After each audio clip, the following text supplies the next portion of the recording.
There's something unsettling about feeling trapped. That heavy weight in your chest when you wake up and realize you're going through the same motions again. Same job that drains you. Same relationships that leave you empty. Patterns that keep repeating no matter how hard you try to break free. You tell yourself this is just temporary, that things will change, that you'll figure it out. But weeks turn into months, months turn into years, and you're still here, still stuck. But what if I told you that what you're calling being stuck is actually something completely different? What if that feeling of being trapped, that sense of going nowhere, that frustration with your current reality, isn't a sign that you're failing, but a signal that you're being moved towards something better? Most people never realize this because they're too busy fighting against the discomfort instead of listening to what it's trying to tell them. They treat every closed door like a personal attack, every setback like evidence that they're not good enough, every period of uncertainty like proof that they're lost. But the truth is, life doesn't trap you. Life redirects you. And there's a massive difference between the two. Think about it. When you're driving and you hit construction, you don't sit there and curse the universe for putting obstacles in your path. You take the detour. You trust that even though this isn't the route you planned, it's still going to get you where you need to go. Sometimes it even shows you something beautiful you never would have seen on the original path. Life works the same way.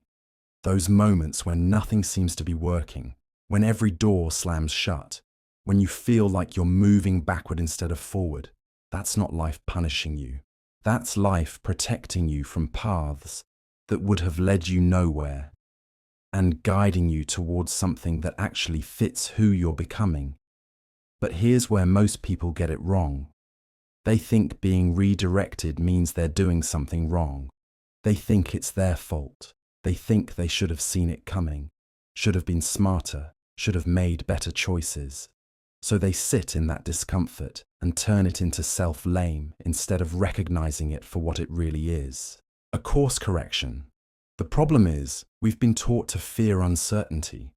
We've been conditioned to believe that not knowing what comes next is a weakness, that having a clear plan is the only way to succeed, that being in control of every outcome is what separates winners from losers. But life doesn't care about your 5-year plan. Life doesn't operate on your timeline.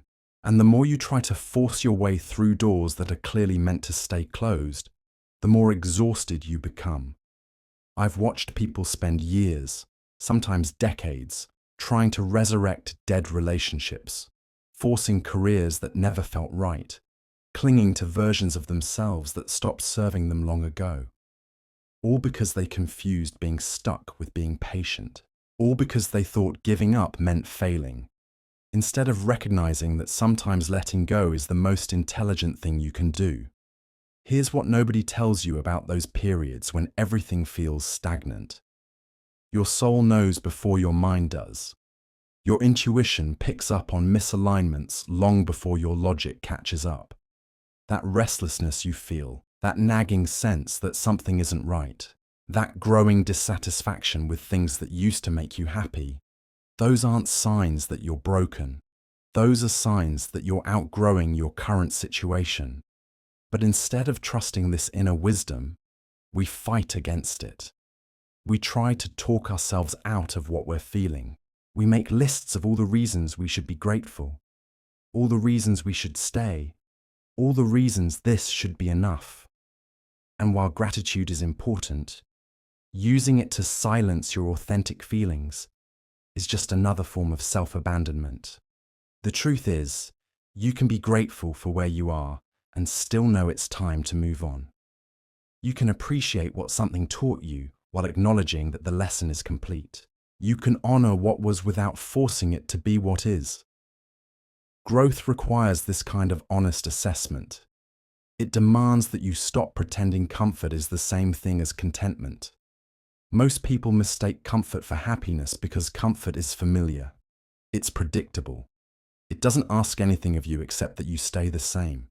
But happiness, real happiness, requires you to keep evolving. It asks you to stay curious about who you're becoming instead of clinging to who you've always been. And that process is rarely comfortable. This is why being redirected can feel so disorienting. You thought you knew who you were, what you wanted, where you were heading. Then life starts closing doors, shifting circumstances, changing the rules of the game. Suddenly, nothing feels certain anymore. The future you planned starts crumbling, and you're left standing in the debris wondering what went wrong. But what if nothing went wrong? What if everything is going exactly as it should? What if those closed doors aren't rejections, but protections? What if that job you didn't get, that relationship that ended, that opportunity that fell through? What if all of it was life saying, "Not this, something better is coming"? I know it's hard to believe when you're in the middle of it, when you're watching your carefully constructed plans fall apart, when you're dealing with the judgment of people who don't understand why you're not satisfied with good enough anymore, when you're facing the unknown with no guarantee of what's waiting on the other side. It's terrifying to trust a process you can't see, to have faith in a direction you can't predict. But here's what I've learned from watching people navigate these transitions, from my own experience of being redirected more times than I can count. The people who thrive during uncertain periods aren't the ones who have it all figured out. They're the ones who've learned to read the signs. They've learned to distinguish between temporary discomfort and permanent misalignment. They've learned to trust their inner compass, even when it's pointing them toward uncharted territory. These people understand something that most others don't. Being redirected isn't a detour from your path. It is your path. Those unexpected turns, those sudden stops, those moments when you have to completely recalibrate your direction, they're not interruptions to your story. They are your story. They're the plot twists that transform you from who you were into who you're meant to become. But you have to be willing to see them that way. You have to stop treating every change like a crisis and start recognizing it as an invitation to explore parts of yourself you never knew existed, an invitation to discover strengths you never knew you had, an invitation to create a life that actually reflects who you are now, not who you were 5 years ago. The question isn't whether you're going to be redirected. Life will redirect you whether you're ready or not. The question is whether you're going to fight against it or flow with it, whether you're going to waste energy trying to force doors that are meant to stay closed, or use that energy to find the doors that are meant to open for you. Because here's the thing about being redirected. It's not random. It's not cruel. It's not punishment for past mistakes or evidence of personal failure. It's life responding to who you're becoming and creating space for that person to emerge. It's the universe saying, the version of you that got you this far isn't the version of you that's going to take you where you're meant to go. And that's not something to fear. That's something to celebrate. So, if you're sitting there right now feeling like you're in limbo, like you're waiting for permission to move, like you're trapped between who you were and who you're becoming, I want you to consider this. What if the waiting is part of the process? What if the uncertainty isn't a sign that you're lost, but evidence that you're exactly where you need to be? Because transformation doesn't happen overnight. It doesn't happen in neat, predictable stages with clear timelines and guaranteed outcomes. It happens in the messy middle, in the space between what was and what's coming.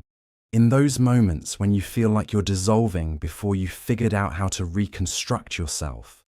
And that's terrifying for most people, because we've been taught that not knowing means not succeeding. We've been conditioned to believe that confidence means having all the answers, that strength means never wavering, that growth means always moving forward in a straight line. But real growth is circular spiral. Sometimes it looks like you're going backward when you're actually going deeper. The people who understand this, who've learned to trust the redirection process, they've discovered something profound. They've learned that you don't have to know where you're going to take the next step. You don't have to see the whole staircase to climb the first step. You just have to be willing to move when movement is called for and be still when stillness is required. This requires a different kind of intelligence than what most of us were taught to value. It's not the intelligence of analysis and planning and control. It's the intelligence of intuition and trust and surrender. It's knowing when to hold on and when to let go, when to push forward and when to pause, when to speak up and when to listen more carefully. Most people never develop this intelligence because they're too busy trying to muscle their way through life. They treat every obstacle like something to overcome rather than something to learn from. They approach every closed door with a battering ram instead of stepping back to see if there's a key they're missing or a different door entirely that's standing wide open. But when you start to see being redirected as a conversation rather than a confrontation, everything changes. Instead of asking, "Why is this happening to me?" you start asking, "What is this trying to teach me?" Instead of demanding to know when things will get better, you start paying attention to how you can show up better. Instead of fighting against the current, you start learning how to swim with it. And here's what happens when you make that shift. Life stops feeling like something that happens to you and starts feeling like something you're actively participating in. You stop being a victim of your circumstances and start becoming a student of your experience. You realize that every redirection, every unexpected turn, every moment of uncertainty has been preparing you for something you couldn't have prepared yourself for. Think about the people you admire most, the ones whose lives seem to have depth and meaning and authenticity. If you look closely at their stories, you'll find that none of them followed a straight path. All of them were redirected multiple times. All of them had to let go of versions of themselves that no longer fit. All of them had to trust a process they couldn't fully understand while they were living through it. But they did something that most people don't do. They stopped seeing redirection as failure and started seeing it as refinement. They stopped treating uncertainty as the enemy and started treating it as a teacher. They stopped waiting for life to make sense and started making sense of their life as they lived it. This is the secret that nobody talks about. You're not supposed to have it all figured out. You're not supposed to know exactly where you're heading at every moment. You're not supposed to feel certain all the time. Life is designed to keep you growing. And growth requires mystery, requires questions without immediate answers, requires faith in processes you can't fully see. The moment you stop fighting this reality and start embracing it, you discover something incredible. You're not stuck at all. You never were. You were just in between chapters, in the pause between one phase of your life ending and another beginning. You were in the sacred space where transformation happens, where old skins are shed and new ones grow, where who you thought you were dissolves, so who you actually are can emerge. So if you're feeling redirected right now, if doors are closing and paths are shifting and nothing looks the way you thought it would, breathe, trust, pay attention. This isn't punishment. This isn't evidence that you're doing something wrong. This is life loving you enough to not let you settle for anything less than what you're truly meant for. Your job isn't to fight the redirection. Your job is to follow it with curiosity, with openness, with trust, that even when you can't see where you're going, you're being guided towards something that will make perfect sense when you get there. Because you're not stuck. You never were. You're just being loved enough to be redirected toward a life that actually fits the person you're becoming. And that person, the one emerging through all this uncertainty and change and redirection, that person is worth every uncomfortable moment it takes to become them. Don't forget to subscribe. See you next time.